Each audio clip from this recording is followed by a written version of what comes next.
Good morning and welcome to your daily game face. I am Dr. Kim Lannon here with you the week before Thanksgiving with very happy back spasmy Lou. And he's having a rough morning and I was having a rough morning. So we'll start off the show right out of the gate talking about how to rally when you feel like crap. Worst back spasms ever. And I'm still fighting this cold, non-cold thing that that's my word for it.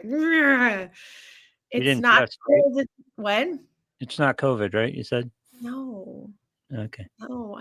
I have been the fortunate one. I still haven't gotten COVID. Not that I wanted, but I actually have this as a claim to fame now that I think You I've have tested. never gotten COVID? I have never gotten COVID. Oh my God. Did I know of? And I've tested many times. Even when I was like, "Ooh, I must have COVID," I would stick something up my nose and test, and still nothing. Did you vaccine? I have not vaccinated in a while because You haven't got in a while, yeah. I had 5 of them, and I'm Oh, done. did you? I think 5 is my limit. How's that? I was forced to attend my son's college graduation to take the vaccine, but that was the last time I did it. Well, I had to. I digress, but we'll go back to the topic. But I was flying during the pandemic. Now that the pandemic's over, I can admit that I was flying a lot, and I was happily the only person on the plane many times, especially the first year. And it was super cheap, like $30 round trip on JetBlue. And I was flying like monthly to Florida and to Utah and Texas and California. And I still didn't get COVID. Making I had lemonade out of lemons, right? had a luxury liner airplane flying me, pretty much me alone on these planes. It was lovely. Wow. Making lemonade out of lemons. Exactly. But I was required to have the shots for that. And I was also required to have the shots for where I work at the colleges. Oh, I would imagine, yeah. I was not allowed to be on campus without proof of purchase. So I am COVID shotted out. All right. So I am, cool. But this is just a cold that my niece gave me, and it's her fault. And she breathed on me, and I told her not to breathe on me because she works with little kids, and Oh God, yeah. And they're disease breeders at 2 and 3 and 4 years old, and she's sick constantly, and she breathed on me, and I tried really hard not to get it, but now it's just lingering. So anyway, I almost didn't make this show this morning because I couldn't talk yesterday because the sore throat keeps cycling back around. But I'm taking antibiotics. And I almost didn't make the show because I couldn't make it up the stairs. So this is the topic, but wasn't the topic. But the start of the topic is because we're coming to Thanksgiving. So it's about being grateful. And I'm going to be very wickedified and say we have to be gratitudinous and obsessified with being gratitudinous during the season. I saw Wicked on Monday. Oh, did you? Yeah. I did. It doesn't open till Friday, but I got to see it on Monday. And was there a lot of singing? Well, it's Wicked. I know. So yes, and it was spectacular. It was obsessifying. Obsessifying, okay. Yes, well, these are the words that Glinda uses. I know. I'm just saying. So, but I did get to see it and it was wonderful. So, back to the topic though, that we have gratitude and we are gratitudinous at this time of year, or we're supposed to be, but we're supposed to be all year round. And so in the year of you and the year of me, I'm getting ready to go into the next phase of 2026, talking about what the new topic is. And that's going to be exciting because I have come up with a whopper of a topic for the next year to add on to being your best self and the year of you and the year of me. And I'm not going to disclose that yet, but we will start off by talking about the gratitude and the attitude of gratitude and how the benefit is psychologically for people. And so I'm going to get a little technical today. And then I'm going to talk a little bit about, how to manage the holidays.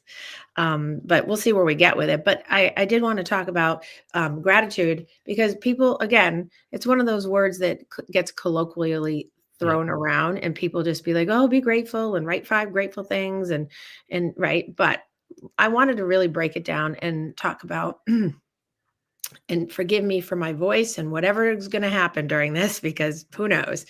But would you say, my thought is that gratitude is, and everybody rolls their eyes, it's the single most important mental concept you can have, I think. Well, Just well, changing when your you say it's the mindset single and most, living. I'd have to think about whether it's the single most, but it's definitely up in the top 3, I would say. Yeah. I don't know what the other 2 are off the top of my head, but I would, before I answer that, as it's the top, I would say, it's definitely up there for sure, because it has such a Managing your mindset with gratitude is vitally important. yes. And so, okay, so to this point, right? So we'll stay with the fact that, let's say that it is the number one psychological factor, right? Okay. So gratitude is more than just a positive feeling, right? And people think of it as a feeling, but it's a complex, like mental, cognitive, and emotional phenomenon together that involves how we contribute to our own well-being and enhancing our appreciation for positive outcomes in life. So there's a big package to unwrap, right? So it's a very complex entity. And so from a neuroscience perspective, which I love neuroscience and Mhm. love teaching it. Gratitude, so like you just said about like the word, and it kind of gets fluffed up and whatever, fluffed and buffed, right? Yep. But from that neuroscience perspective, I'm going to use some big terms here in a second. Gratitude activates very specific regions of the brain that make us function differently and in a better way. So if we're looking to have our best selves and our best day and our best moment and live in intention and all the things we've been talking about, and I've been saying all year about how to live your best life and do the year of you, it there's key regions of the brain. So the prefrontal cortex, all right, the anterior cingulate cortex, right, anterior, the ventral striatum, and that's the key brain region involved in processing rewards. Like dopamine comes from there and all the reward centers, right? And then the insula, and that's the region of the brain involved in emotional awareness. Those all are activated when we have gratitude, or when we're expressing gratitude, or we feel grateful, or we have the complexity of all of them together. So when we understand how these areas of the brain work and regulate emotion, decision making, and reward processing, it's an ongoing looping process. And usually when I'm talking about looping, I'm talking about in a negative way. So if you listen to my last 5 shows, we're talking about being in a terrible loop. This is in a loop that is a reward processor that is that's ongoing. And so what science has showed is that it impacts our own relationship to self. It impacts relationships outside of us, between others and ourselves. It builds resiliency in our mind and our bodies, including our immune system. And so the mental and physical health benefits are so good, and people don't realize, because like you said, the eye roll about, oh, be grateful, have attitude of gratitude, right? But it really actually is an impressively significant part of how we end up being in the world on a daily. So essentially, when we do experience gratitude, it changes our physiological aspects of the brain. And what it does is those areas of the brain I just talked about, it goes to the neurotransmitters. Those are the chemicals that make us feel good or bad, like serotonin, it's a mood regulator. GABA, it's our anxiety moderator. Dopamine, it's our feel good pleasure center, right? Acetylcholine, it's our movement and our memory neurotransmitter. So it resides when we have gratitude and we feel full of something, like appreciated, or we appreciate something, or we're giving to something. And this is why community work and philanthropy and giving back is so important, because that's part of gratitude, because it's showing how much you're caring about something. And then the neurotransmitters that are all involved in those regions of the brain I just talked about create feelings of happiness and contentment that give you a sense of worth, and it gives you a sense of purpose. Um, and and that just in the world makes you have a better day-to-day life, right? And so when it changes those physiological aspects, uh, what a great benefit, right? But people don't pay enough attention to that. And that's why I like to highlight these things that people don't pay enough attention to, because they roll their eyes and think, oh, it's no big deal. But the research also has hypothesized that gratitude is correlated with brain activity associated with moral cognition. And when people are grateful or show gratitude or do things that are going to generate gratitude, it activates the reward center in the circuits of the brain that have social interaction and cognitive processes, which then lead to good moral compassing. And so what an amazing entity of things that all work together. So there's a whole beginning intro of literally 5 minutes I just talked for about just the neuro background. And I could say more, but that's a pretty big part of just the benefit biologically, physiologically, and emotionally of how gratitude is important in your life without even talking about gratitude itself yet. And now my cat's going to be gratitudinous now in the background screaming. I think it's funny how people buy into to use the term you use, negative loops and negative thought processes, and what the problems are with that, but they don't understand the power of the positive side of it. So they don't invoke the positive side of it, because again, they do an eye roll. It's like, no, that doesn't really work. Of course, it works. It works just as well as a negative mindset. Right. Well, and A positive mindset helps you to the same extent.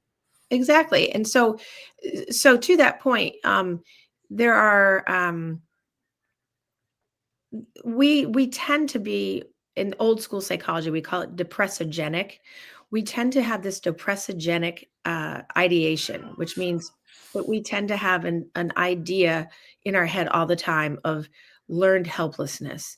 We tend to feel like we can't get ahead, things are against us, the world is a bad place, or things aren't going to go our way. Like, so to rally an idea of gratitude is so foreign to so many people because that's learned optimism. And because our society is so helpless in so many ways, it doesn't go towards that. But there's an enormous amount of research, and social psychologists like Albert Bandura and other psychologists have talked really in depth about we can have learned optimism. I'm going to have one pause for a second because I hear somebody killing one of my other cats. Give me 1 second. Think about learned helplessness. I just have to make sure no one's dying in my house. Okay. Hey, I'm doing like a tap dance. Here we go. Hey, Ash, my little child is bugging my 21-year-old from going down the stairs. Sorry about that. This is what happens when I do things from home. It's like I having think children. what you just addressed to me is, I think society in general has a victim mentality right now, because what a victim mentality allows you to do is not take responsibility for your outcomes, Well, because yeah. they're happening to you. Everything is external. You can't control anything. So if you try to tell people you can control, they have to take responsibility for their outcomes, and nobody wants to do that. Very few. And I hear at least, say out of 70 people a week, I hear at least half on a weekly tell me about how they don't have control, or they can't do something because they don't feel that they have control over something, or that if they implemented the thought that they could they could learn optimism. Because I always say, if you can learn helplessness, which is what you've learned, you've been trained how to treat yourself, right? You've trained yourself how to feel helpless and have what you just said. You can flip that around and you can learn optimism. You can learn positive psychology. And that doesn't mean that stereotypical, like, slogan of just do it like Nike would say, and not Nike, but it's not about that. It's about really embracing the fact that your brain responds to these messages, and you have trained your brain tracks, the ones that I just mentioned neuroscientifically, and neuropsychologically. You've trained those brain tracks over your lifetime to go down patterns that are negative in general. Yep. And so you are going to default over and over and over to those train tracks as a general rule, even without realizing it, even without thinking about it. It just comes naturally as a default. And by the So way, you were probably raised that way, right? the likelihood is you were raised that way, or you're exposed in some type of environment. Because I know some people that have families that didn't raise their children in such a manner, but their schooling did, or their exposure to a couple other externals did. So it's not always the family. Predominantly, it usually is, but there are other areas that impact children, especially when kids go early to, they go to daycares at 1 and 2 and 3, and they spend 8 to 10 hours with, for lack of a better term, like daycare providers, nannies, whatever. They're getting exposed to whatever those people are giving them. Yeah. So, it's a variety of externals. Um, and when you group a group of people together, little kids, and you try to train them all to be moralistic, wonderful, grateful sharers and all the things that happen when they're little, it doesn't always come out that way. So, and if they're the primary people that are influencing those kids, the family may be counteracting it with like positive regard and unconditional love and all those things, but there could be something else going on. So this is one place where I would say that a lot of external interaction for kids that are exposed early to other social situations that are not necessarily parental or primary caregiving are influential. So to that point, Yeah. right? So really quickly, I was going to not talk about it, but I was going to add into that piece about the moral compass, because we were talking about little kids, that change in the posteromedial area and the insular cortex, right? That spot that I talked about for the emotional functioning, and that prefrontal cortex, that central reward system has direct impact if you have been shown gratitude, or if you're giving something with gratitude, or you're grateful for something, or you feel appreciated and you feel purposeful. That, if you could look at an MRI or a functional MRI and fMRI, you could see the brain spots that I'm talking about light up. And I wish so many people could see those things to show them, instead of me just telling them, because it's hard to believe if you don't see sometimes the visuals of, look at when you have a feeling of exposure to something grateful, or that you have appreciation, or that you feel appreciated. If you've been appreciated recently, which I don't know if you have, Lou, but on occasion, it's rare. It's rarer in my field to get appreciated, right? People don't do that, but on occasion, right? And I've had a little influx. I don't know if it's the season. I don't know what it is. I've had a rare influx of a few people reaching out and sending me these messages, or sending me little things or packages, or things that have been like, oh, I wanted to let you know something, and then like showing gratitude. Nice. It changes my thank you. I wasn't looking for more gratitude. But for a personal experience, speaking to this whole neurological thing, is the change that it makes in my day that motivates me to go, oh my gosh, I am making an impact. There are people who have valued this. It's not just in the moment. It's people that 10 years, 2 years, 15 years ago, like, that are either still with me or have come back, and and saying like something, or just out of the blue randomly writing me something about how, I have a client that had a son. He's graduating college early. When he came to me when he was very young, he was not doing well. We'll just put it that way. The fact that he's top of his game and like doing famous things legitimately right now. And the mom reached out and was like, you would have no idea. And thank you so much. And just that alone, it's like, I didn't set out to do that trajectory. I just set Right. out for him to have his best life that he could by getting him on his right track. And they followed along. And that's just that sentiment, getting that from someone is like, I'm so grateful that they're so grateful. We could have a grateful fest. It's like people who write thank you notes, which is going to be a technique I'm going to talk about, I call it the lost art of thank yous, right? People, text thank yous. No, but we'll talk about that. But I think that it's so important to note in your head, going back to awareness is always key. Note in your head when things are regulating you in the day. Like if somebody says something nice, or somebody says something, or you say something nice and people appreciate it. I always flip back to that time. This is that time of year where, you go through the toll booth, or you go through Dunkin' Donuts drive-through and someone pays for your, that's an act of gratitude. Like Yeah. somebody's showing a good thing. And what happens is that emotional center of our brain that is responsible for all the emotional, reactions and all those things, basically sparks like a light of happiness and reward and motivates us and creates all the good feeling, chemicals that make us produce a better mood. And I cannot emphasize enough how we want to um, spend this I mean, we should spend all the time in this, but really in the year of you, really spending time doing things that would make other people grateful for the benefit of it in an altruistic way, but also being grateful for your own things on a daily. It's funny how this is a cascading storm, and when you're managing people, sometimes just showing them a little bit of gratitude, and it changes the whole tone of all the conversations, and the interaction just lifts everything. It doesn't Mhm. take much to do. You don't have to throw someone a dinner to show appreciation. It No. just even the small things, and again, it just lights up the relationship and just makes everything so positive. Well, and and that's why it has such a social importance impact to people, because it lights up all those regions of the brain that you're just talking about that make that happen.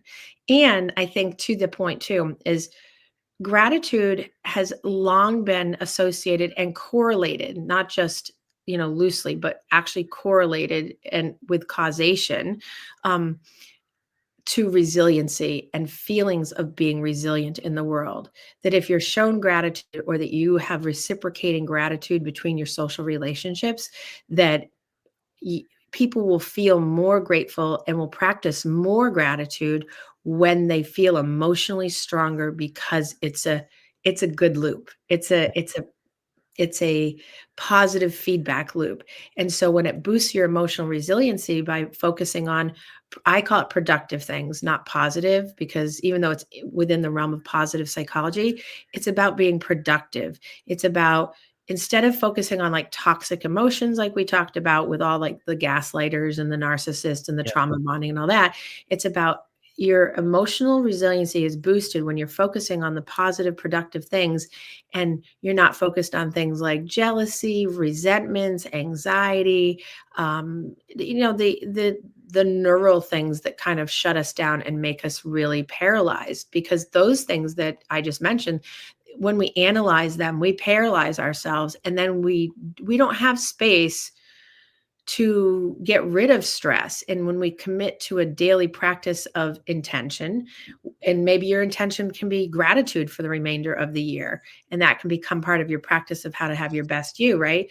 Committing to a daily practice of gratitude is more than likely to reduce negative emotions. It's more than likely to provide a natural stress detox for your mind and body, because if you can distract yourself and push yourself back from a negative thought or a toxic moment, um, you're going to have that elevated lift in your whole resiliency and just being in the world. And then you'll have a reduction in your cortisol levels.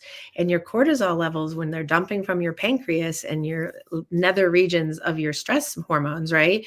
The stress hormone, when it lowers from having the gratitude pattern and then that commitment to the practice to reduce the negative pattern, the cortisol drops, and you actually have better cardiac functioning. There's been a whole bunch of really good studies out there from back in the early 2000s all the way up to now about the correlation and or causation of the two together. So people who practice the gratitudinous Yep. lifestyle um, are more resilient to emotional setbacks. They're more resilient to negative experiences. They're more, I call it putting the peace bubble around you. Put the peace bubble around you, fill it with the color of light you'd want in it. So look, people pick white light, people pick purple light, people pick blue light, the light that feels light, literally light. And imagining yourself enveloped in that so that you can walk around practicing like how to handle your own stress and rewire your brain to cope with difficult circumstances. And you're doing it with more awareness and broader perception of the fact that, Hey, I'm grateful for today. I'm grateful that, like, for instance, I woke up this morning and I thought, oh, this is going to be a bad Yeah. morning. And in my head, I had to do a gratitude practice of, okay. And I listed like three or four things in my head. And then it just like changed. And I could tell you how it happened because of the things I said, but I'm not going to go through my things. But Mhm. it was because of these three things that I was in my head doing very quickly of, oh, my perception shifted really quickly. Even though I felt like shit, my throat felt like shit. Yeah. And I thought I was going to die. But just that thought of waking up and saying, "Oh, this is gonna be bad," right? Right. It just sets Right. the whole tone for the day, and again, we understand the power of that and how it works. If you walk into a job interview, "I'm gonna blow this job interview," you usually do, right? Yep. Yep. Well, because you're setting yourself up Right, for negative in, negative out. right. Thoughts Right. become things. I know Right. everyone laughs, at the secret, but thoughts become things. It's a very basic principle. So when you say this is gonna be a bad day, you generally manifest a bad day. Well, and that's the thing, and I teach my clients a lot of the time that your thought does not have to become your whole day. Right. Your thought can take up that moment. So many times, and I use the example of I had a client many years ago who their greatest anxiety of the day is they had a $50,000 rug, right? And I'm Okay. not kidding. It was a $50,000 rug. And some red wine and some coffee had been spilled on it over a weekend party or something. I can't remember all the details, but essentially. And the amount of negativity and upset neurotransmission that was going on around this because the perspective was not in perspective, right? Right. So my words and the way I practice is often very blunt and very, shifting into perspective of, well, you can look at it that way, or you could say, wow, I have a $50,000 rug that came from my person in my life that was incredibly wealthy and also gave me a lot of other things. And I'm so lucky to have that. And all I have to do is clean it. Yeah. And the end of the world isn't coming because it's a first world problem. Although it's giving you anxiety and that's valid and it bothers you, there's a deeper issue here than just wine and coffee on the rug. And once I said that, it was amazing. The person I remember her shifting her perspective in that moment, but then being able to do it subsequent to that and other things that came up because it was such an extreme thing anyway. But Yep. when I just said, you've lost perspective on this, like, you have a $50,000 rug, and granted, it was gifted to you from a very famous relative and other things. It was about the emotional sentimentality of it, and we had to really get to that part of it because it was rocking that part of the brain that I just spent the past 25 minutes talking about. And instead of it being like ruminating and saying, how does that make you feel? Obviously, we know how it made her feel, but it was like, but it can be taken care of, and we don't have to have anxiety over it because without the gratitude for what we have and what we can do about it, because there are behavioral changes, we clean the rug, right? As basic as it is, we just have the ability to lower our anxiety by thoughts don't have to equal something else. The thought can just stop at that thought, and it doesn't have to go into this narrative that takes us down a rat hole and ruins our day, our month, our week, our year, whatever, because something can be remedied about it. And it's just a thing. Yeah, you And talked about it being basic, and I wish it were basic, but that's a prime example of what we talked about. She externalized her outcome. Someone spilled something on the rug. right, Not me, I don't have control over it. Although a phone call gets the rug clean and right, everybody's happy. And right, it's like taking control over your outcomes changes your whole perspective. And you can live in fight and flight or give up all that time and energy worrying about the stain on the rug or get it cleaned. Right? right, Yeah. right. Exactly. Yeah. Exactly. And it's it's complicated as in complex in some ways, but the way that a person gets into the space that they are in with has the narrative that's negative in the first place, they do that whole process unwittingly, unknowingly. It's so automatic. They're doing it anyways, but they're doing it for the other side, so to speak. But So without this your intervention, she could have walked into that room for the next 5 years and looked at yes. that stain and Yes. been vexed by it. And it's like who's got time for that? Well, and her thought process, just to follow that long, was she was just going to throw a throw rug over it because her mind was so stuck, right? And those are those pieces of the brain I just talked about. Those pieces of her brain were so stuck in the emotional trauma, so to speak, of what it meant to her, of what happened, that she couldn't generate a behavioral strategy like clean the rug or get ServPro to come in and take it out, or even try to, buff it out yourself. She couldn't think that. And she's not Yeah. smart. She's not, it was that she couldn't get out of her own limbic system way, her emotional center way of she had attached she attached a lot of meaning to the issue instead of being like, let's think about this logically and really work on, you know what? This is important to me. I have gratitude for the fact that I have this rug and I'm going to make sure it gets clean and fixed, which is like, okay, let's have that grateful attitude so that we can have some acceptance of the situation and then become freed of our anxiety so we can think straight. Yeah. Right? Because that's what happens.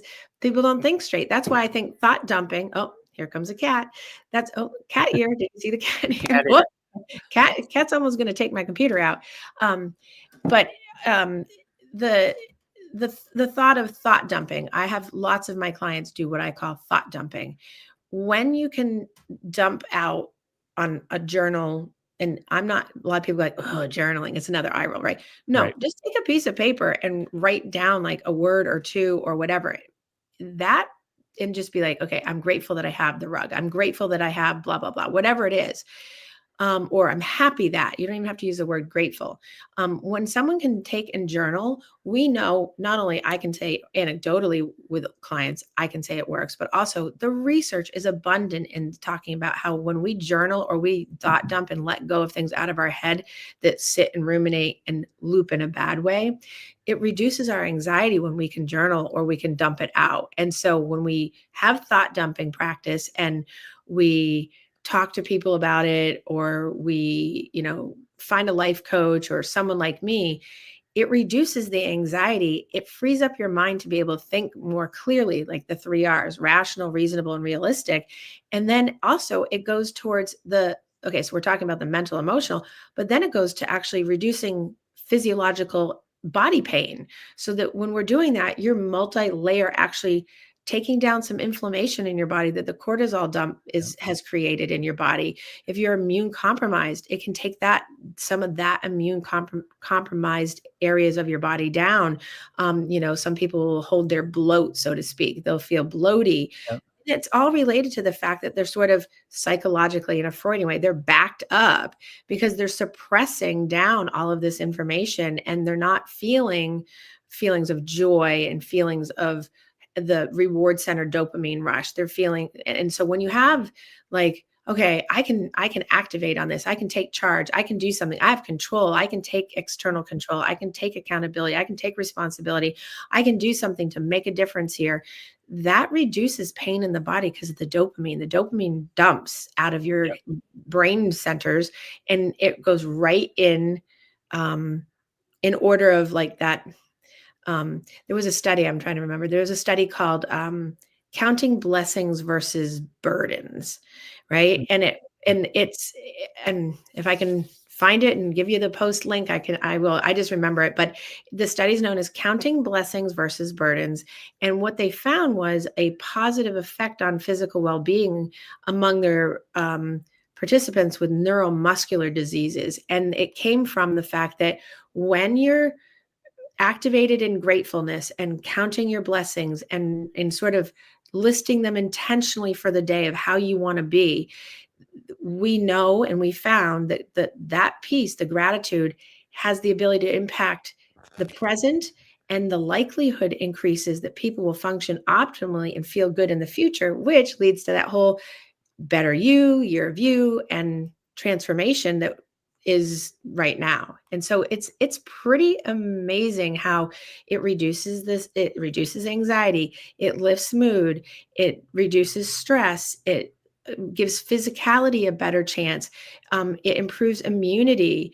Just talking about like autoimmune disorders, people have Hashimoto's or they have lupus or they have, this does not mean it's a cure, but it relieves the strain on on those things. So if you have, like, for instance, a cold, right? Just pulling together this morning a couple optimistic things in my head this morning, I know it reduced my congestion, my sore throat went down, you know, the feeling of being, like, digestively off this morning because of it, like, because I put in motion the intention of living in that moment of today, not how the day was gonna be a disaster.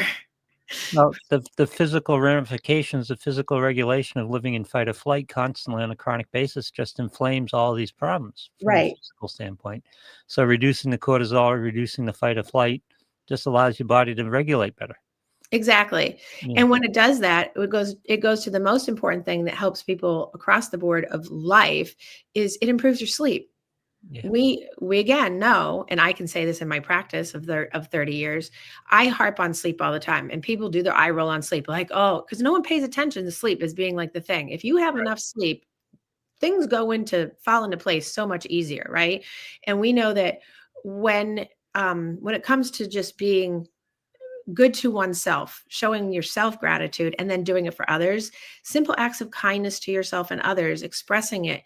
There's a part of your brain that I've talked about on my shows before that it's the hypothalamus, right? The hypothalamus regulates your sleep, eating, thirst, sex drive, temperature, etc.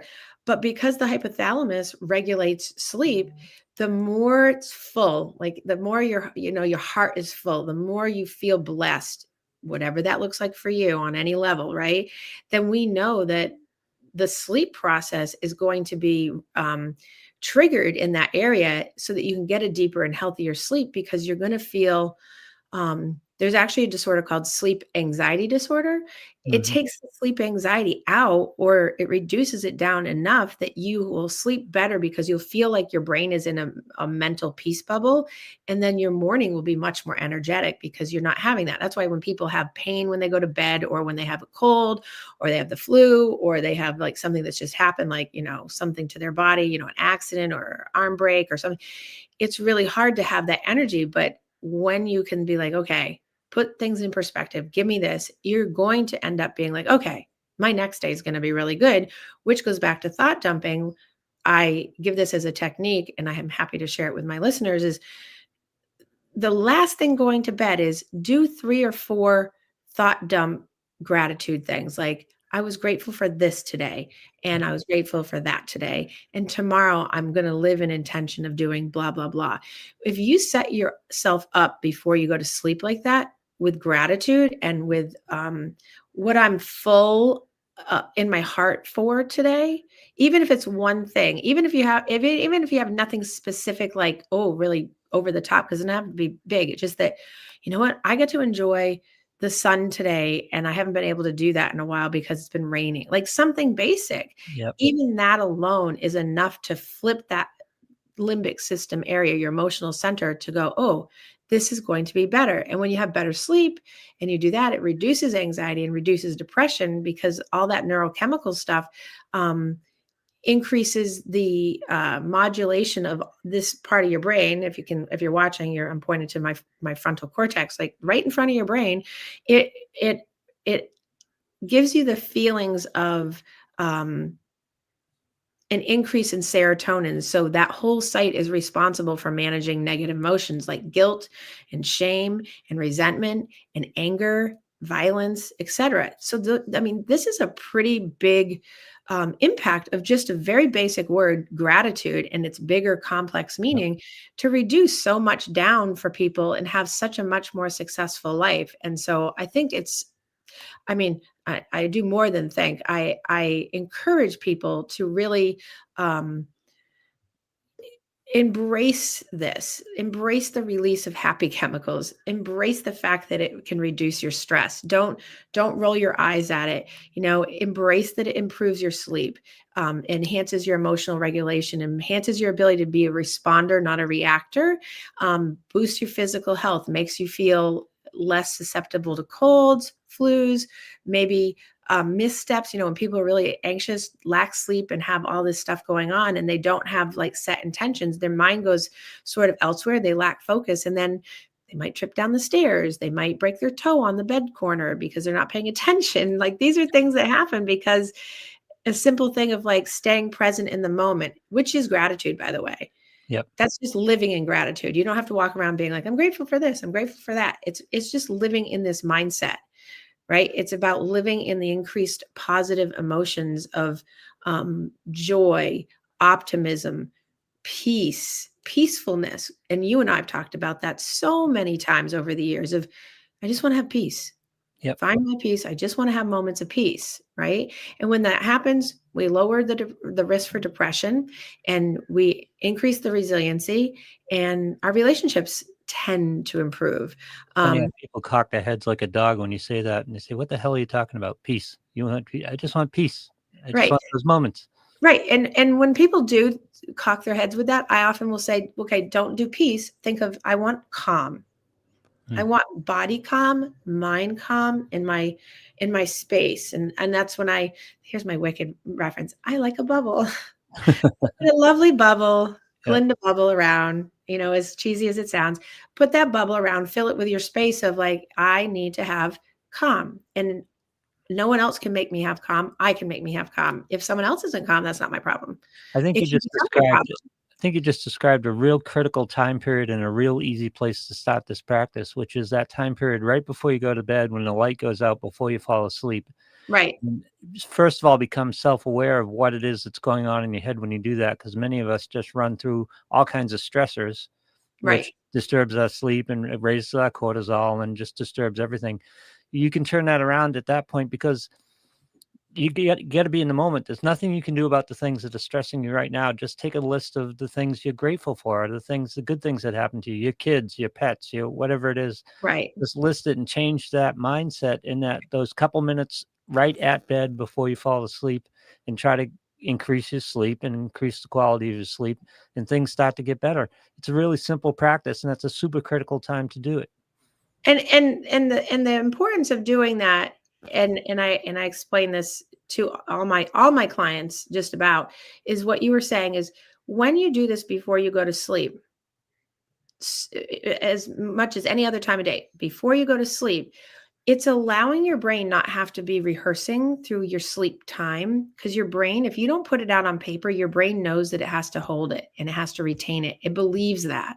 So if you have worries, if you have thoughts, if you aren't just living in like a calm space, by saying, you know what, I'm going to put it all out on paper. And if I do that, then I know that when I wake up, because my brain will know that I put it there, my brain won't have to be practicing in the sleep. Because that's why we have dreaming. I mean, not the only reason, but the dreams come up because there's symbolisms and metaphors for the things that are going on in our life, because we're not thought dumping them out and releasing them. Because if we don't, we're rehearsing them, we're ruminating about them in our sleep, which creates the anxiety. So it's to your point, right? Yeah, So rumination is such an enemy. it is. And people do it because why? We're trained to do that, right? Because it's a way of mentally noting how to keep track of our crap. And it doesn't have to be that way. That's why there's all these like amazing journals that are out there now, and but people don't have time to do it. You do, because if you're laying in bed for 2 hours looking at the ceiling, you have time, Yep. Oh because god. you should just lay there and do that, right? So Yep. how do you so in my last, like 5, 7, 10 minutes of this, I want to make sure that people leave today going into Thanksgiving week, right? How to cultivate and how to practice cultivating some gratitude. One, what we just talked about, keep a gratitude piece of paper, keep a gratitude journal, regularly write down a word, a phrase of something that was good, something you're thankful for, something you're looking forward to, right? Living with that intention. There's one. Um, I call it practicing one good thing or practicing 3 good things. Some practitioners call it that, but I call it practice one good thing a day. So Right. identify one positive or one productive thing that happens each day, and why it occurred, and what did you do in that? What was your participation in that, right? So And by that the way, take a moment to enjoy it. Right. Practicing that one good thing and not letting it go. And notoriously, I'll have clients be like, they won't come up with anything, and I'll give them like 2 or 3 things, and they'll be like, "Oh, but those don't really count." They don't count in that person's mind because they're small, Right. but they're not small. They're not small. So it doesn't have to be like, I built the house, I cleaned the Taj Mahal, right? Right. Yeah. Right, I flew to it's literally like I was able to um, hold the door open for someone today and they said thank you. I mean, that basic, right? That right. Going It's back funny to you what I said, say that because I had an incident at Dunkin's yesterday morning, walking around with the back and just basically limping everywhere I had to go. And I just held the door open for somebody, and then one woman went in, and there was an older guy, and he looked at me, and goes, "You've done enough work," and he held the door open for me, and it was like, just simple things, but but you know, it's just a but good exchange and just lightened everything. but you noted it, and that's practicing your one good thing, right? Yeah, Because you practice it, and then someone else picked up on the practice because it's very contagious socially, right? yeah, Um, I said this earlier, writing a thank you note. Now, people are notorious. Again, I love that word today, notorious. People are notorious for writing texts, yeah, sometimes, not always, and sometimes an email. I am a big writer of old school, write a thank you note. There's nothing better than getting a card or getting a note from someone that took the time to write something to you, expressing something to you that's good, something how you impacted them, something, writing how you have made a difference in somebody's life, yeah, or, something helpful, right? Something basic. And it surprises people. I had someone help me with something about a month and a half ago. It took an hour and a half of their time. And I picked a card specific for them. I wrote them and I gave them a little gift card because they went out of their way to do something really nice for me. And they were floored. yeah, And you know how people have a hard time accepting like praise? They were like, "Oh, you didn't have to do that. Oh my God, that was right." yeah. But I know that I felt so appreciative of their help because they didn't have to do that, and they took time out of their day to do something that they didn't have to, and they did it without any question, and I just love that, and I love them for it, and it made me feel good to be able to do it because I wanted to make sure they knew. But people are so like, "Oh my God, you don't have to thank me," right? And we all fall into that, but just being mindful of, the thank you note, right? The next thing about, gratitude and how to create it, use mental subtraction. Now, what I mean by that is imagine what your life would be like if a positive event hadn't happened to Mm, appreciate it more fully. yeah, So imagine if I didn't have that person help me, I imagine that I would have struggled with half of that project that I was doing a little bit extra, a little bit longer, and it would have been more difficult, right? yeah. So if I imagine by using mental subtraction that my life would have been more difficult that day and it wouldn't have ended in the same way with that project being complete and have the outcome that it had I not had it. And then it's like, oh, I can appreciate that so much because that made my life full that day. That was so invigorating because it accomplished something, somebody helped me, and I felt good and positive towards them and the situation. So using mental subtraction is a great technique. um, of course, focusing on presence and present moment, Mm. um, people don't like the moment, they like the past and they like the future. So staying closely connected to the sense of the moment and not missing anything. You miss all the opportunities that are there for gratitude because you're not paying attention to them. But I So challenge people to look back on 2 or 3 moments of their lives that they cherish, and what they're right. gonna find out when you examine that is that you were in the moment. You weren't looking at your Yes. phone, you weren't worried about what was going on at work, you weren't worried about anything outside of what you were doing at that particular moment at that time. Correct. Those are the best times. When you actually get in the moment, those are the best times. Exactly. Exactly. And if people could do that more, that would be great. Fantastic. And by the way, you And can. That's what people don't realize. They think it happens to them. Again, external. It's not external. It's you create those moments. and I think the word create those moments is super important here, is that you create, not wait. You're creating them, you're not waiting for them to happen to you, Right. right? And then the last I'm gonna sit in a theater and watch Wicked for 2.5 hours. I I love that. And And have a moment, yeah. you will be well, I No, but you created that moment by determining that that's what you're going to do. We yes, we do it with the Patriots on Sunday. I'm gonna I'm yes. gonna create a moment, sit down for 3 hours and watch the Patriots. And I'm going to go create another moment and watch Wicked again on Thursday. There you go. So before it comes out again, because I got tickets for that too. Yeah. I've been very blessed, and I'm very grateful for two really cool opportunities to be able to see it before it actually opens. So it's Right. awesome. Yep. Um, however, well, I won't go into it. How I was going to say, however, the place that I go is not giving the merch that other places are going, and I'm very upset about that. Oh no. I'm not getting my cool merch. Wow. But and so the last thing that I was going to say on the cultivation of this as we go into the Thanksgiving week is I ask people to consider people in your life that inspire you, right? Reflect on what was most significant or who's been most significant about their influence on you.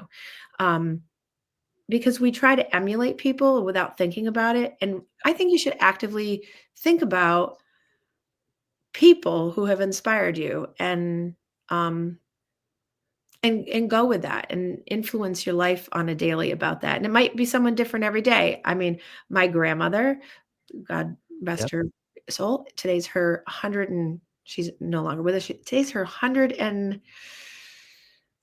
hold on. Hold please. It is her 106th birthday today. Wow. So it would have been her Yeah. 106th birthday. But I This can also be a composite, right? Because you can look at yes, people in your life and go, I love the way that person does this, or I love the way this person approaches that. yes, and it can be someone present in your life, it can be someone who's passed, it can be a combination of all, it can be people that you don't know personally, but you look up to in the world. It's just about like, because those are people that set your motivation in tow, right? To Yep. be like having your best day, having your best life, or how would so and so handle it? I know that I'm pretty much predominantly a very upbeat, happy, motivated person, right? And it's very rare that you see me not with a smile for the most part, right? Right. Um, I, May not I, be your process, but you process. right. You say Yeah. right, that right, but in general, you know, um, I have people that will say to me like, "Do you always smile? Are you always smiling? Do you ever get upset?" And of course I do, right? Obviously. Yep. But they don't see it and then they're always like, "I just want to be," they'll say, "I just want to be like you in your head." They don't say like me necessarily, but they'll say, you know, "Oh, I was at something and I had this and I thought, what would Dr. Kim say?" And so Yeah. that kind of thing. Who do you have in your life that you go, "What would so and so say?" or "What inspires me about that person to make a change?" Right? So finding that person for you so that it integrates. I do want to acknowledge that there were a whole bunch of comments and I saw a whole bunch Yes. of people join in that they were popping up. So good morning and thank you for attending, Kate. Thank you for saying that I look pretty this morning. It was good because what I looked like a few hours ago wasn't this pretty. So thank you. Another compliment Um, too from and I Kathleen. don't know what I said it that made it a great analogy, but she took it back and said it wasn't an analogy, but I have no idea what she was talking about. But I'm sure it was either a metaphor or something. So, and then Kathleen, thank you for joining, and I miss you too. Hope to see you sometime, maybe over the holidays. And I know that I saw a whole bunch of people pop up just in my regular feed on my phone feed that were popping in and listening. So I shout out to people at UMass Medical Marlborough, the nurses at oncology. I Don't know they're comment listening. privately. Comment here. I know. Well, they well, so I know, but I think that they're working. Yeah. So, and I have a couple of it sounds like to me by watch it sounds in my text. It sounds like people are listening at a couple different recovery and treatment centers. Nice. So they must be talking about this. So certainly take it and use it in your groups. And then there's a few other handful of people that I can see that have popped in and out. So I appreciate that. I know a whole bunch of people go back and listen, but we will be on next week. I will be remote again, but remote from a different place. And Mhm. we will be having our Wednesday morning pregame Thanksgiving set That's up right. so that you don't harm your family members the next day. So you can survive Thanksgiving. So you can survive with gratitude and grace on Thursday and not eat like you're going, to the chair. No, I know. Don't eat out of emotion. There we go. No, So don't. Yeah, try not to avoid all the negatives on Thanksgiving. And I am very happy to report that I think all people should go see Wicked. That will make you happy. You, Lou, should go see For Good. I'll I go do. with I will have my no daughter will spoil. want to go, and I'll go. I have no spoiler alerts because I've been asked by so many people, please don't spoil it for me, even though it's all over TikTok and people are bootlegging it left and right and posting it up. But I But will we say, know the story, don't we? We've already heard the story. well, a lot of people don't know the second part because either they've never read the book, which by the way, I highly recommend because the book is spectacular and it's very dark and very crazy and Mm. totally different than everything. But if you haven't been to the Broadway play and you don't know what the second part is, you're gonna be, yeah, because everyone knows the song. There's a song For Good, and then there's a song called No Good Deed.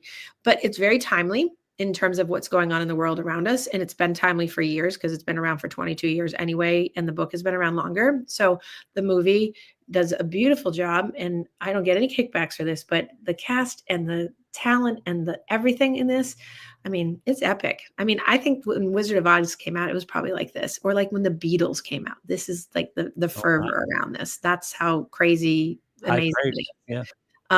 But it's a feel good and it will definitely be exciting. And there is one part, and this is the non-spoiler, but sort of spoiler. There is one part that, although the person I was with was crying, and then even 20 minutes after the movie was dripping crying at Chili's. Because Oh, she was still thinking about it and she couldn't speak because that's what happens to a lot of people. And I was laughing because I was like, this is entertaining me. But there was one part in For Good that I won't give away, but the song, the song comes and people think that it's the end of the movie. It's not the end of the movie. And there's a thing that happens and the song happens and then everyone's emotional, but then there's this thing. And I didn't cry, but my heart and my chest ached for like 2 hours afterwards because it was so emotional. I was like, "Oh god." And I just am thinking about it, getting chills now. So, yep. talk about gratitude and just feeling full of like, because everyone when this happens, if you watch that or you listen to just that song alone, everyone can relate. Everyone can relate to having a person in their life that has come into their life and has made them feel something good. And so I'm a proponent of, hey, if you're down in the dumps, go see Wicked. All right. Excellent. So, Be a here's good my promo. basis I for your should get gratitude. kickback. I should get kickback for You should. promoting this Good crap. basis for your gratitude list. Find that person Yeah, in your life that fits that scene. and there will be. And so if you don't know it, go to Spotify or go to whatever that soundtrack is on and go listen to it. It's a tearjerker. It's a tearjerker. But when you put it with the movie, there's a scene. There's a scene. So anyway, I won't say happy Thanksgiving to everyone yet because it's not Thanksgiving and I'm going to see you all next week. But I want you to all go out there, live in your best moment, live for you being your best you. And remember all the good things that come from just having a little bit of gratitude in your life. So, you guys have a great week, and I will see you on the backside.